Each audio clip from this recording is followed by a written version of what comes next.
Hello everyone, welcome back to this brand video. Today we're going to talk about how to create Snapchat shortcut on your iPhone and Android phone. So let's start without wasting any time. First of all, open up here Snapchat on your device, and then you have to take a snap here and then tap here on send to.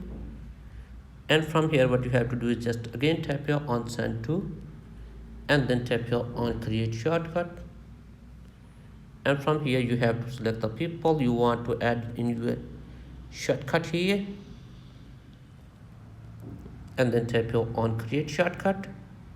And here is the important notification, choose an emoji. So what you have to do is just tap here on OK, and here you have to select the emoji. For example, I'm selecting this one, and then tap here on create shortcut, and your shortcut is created. So you can send your snap to the people you have added in the shortcut. So you have to tap here on this icon, and here are the people you have selected. So tap here on select, and here are the people you can send them. And if you want to remove any specific person, you can remove from here by unchecking this one, and then tap here on send option, and your snap will be sent to this person. So that's it guys for today's video. If the video is helpful, please like the video, subscribe to the channel.